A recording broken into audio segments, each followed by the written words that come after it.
All right, and welcome back.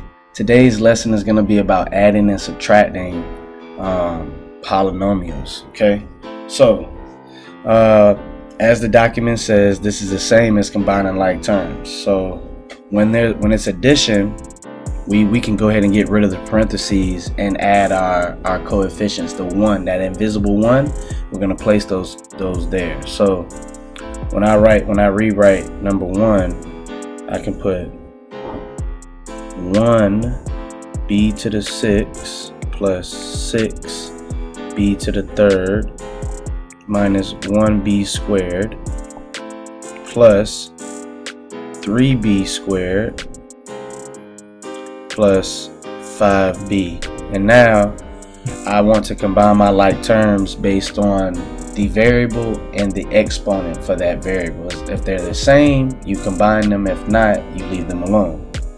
So for example, I have a negative 1b squared and I have a positive 3b squared. All the other variable and exponents do not match each other, so we won't combine them. So our final answer here, and you put them, when you write your final answer, you have to put them in order of the exponents from the greatest exponent all the way to the least exponent. So this would be 1b to the 6th power plus 6b to the 3rd power plus 2b squared plus 5b. The b squareds combine to make positive 2b squared, and then this would be your final answer. Okay. Now, when there's subtraction, everything about the second parentheses or this whatever comes after the minus sign, everything changes to its opposite. So that negative right here just means that everybody is going to change to their opposite. So if they were once positive, they're going to become negative, and if they were once negative, then they're going to become positive. So the first group stays the same.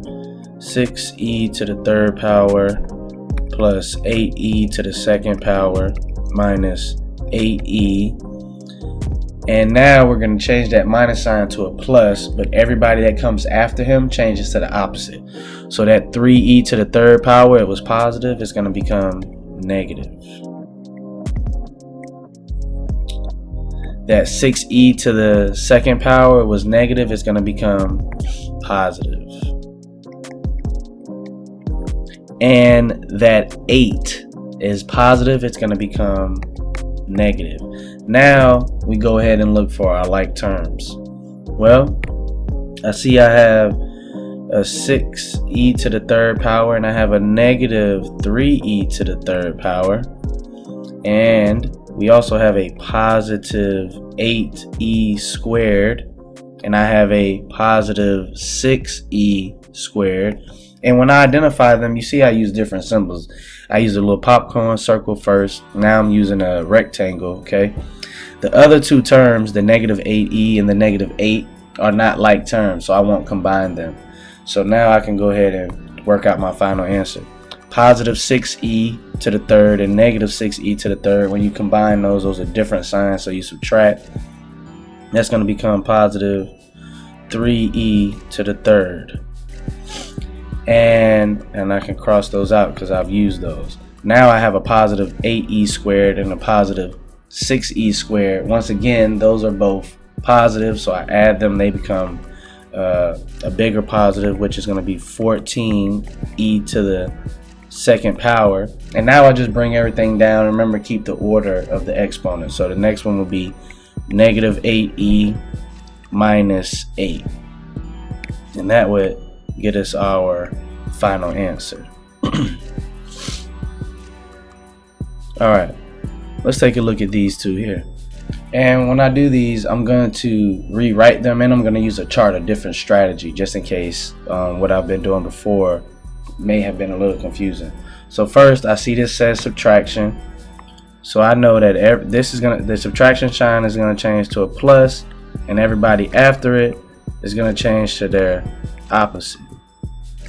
Okay, so when I rewrite this, this becomes negative 6 m to the fourth minus 4m to the third plus 8m squared plus 4. Now that 4m to the fifth, that's going to become negative, so I just write minus 4m to the fifth. That 5m to the third is going to become negative because it was positive, so now it's going to be negative 5m to the third.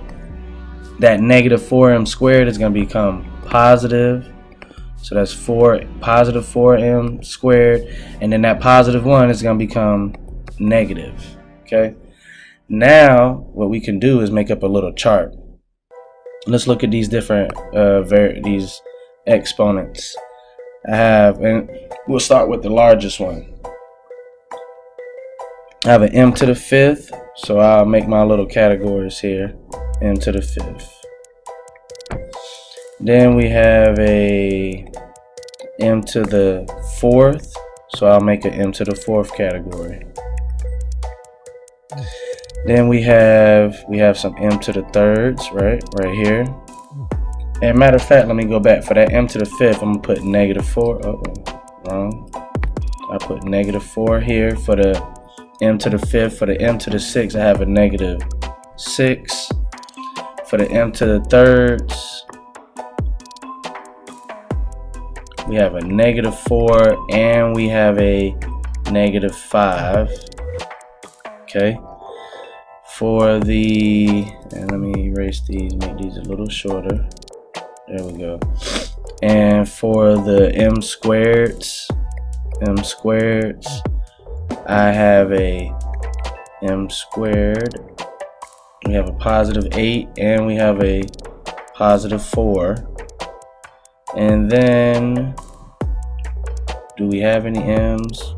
We don't have any m's.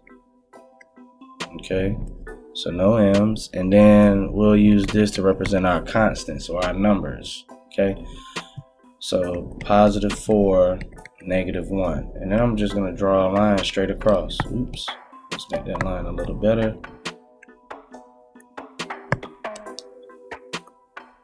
There we go. Alright, now I'm just going to combine I've grouped my like terms together, and I just need to write them. And since I put them in order from least to greatest, when I'm done, my answer will be final.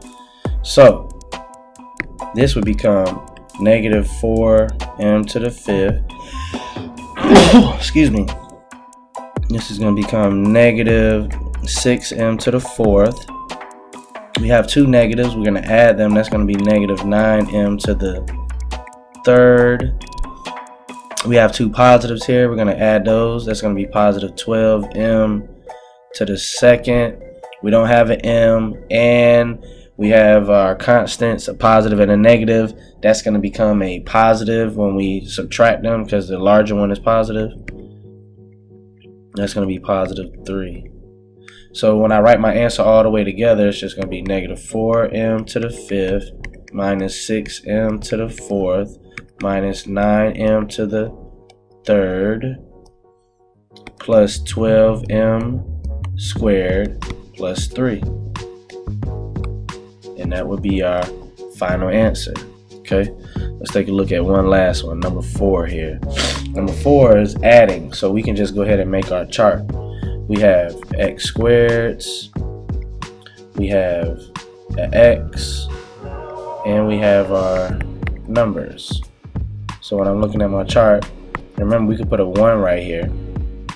And because it's a plus, nothing has to change. When it right here, because this is addition, nothing in either one of the groups changes. So we just write down the terms.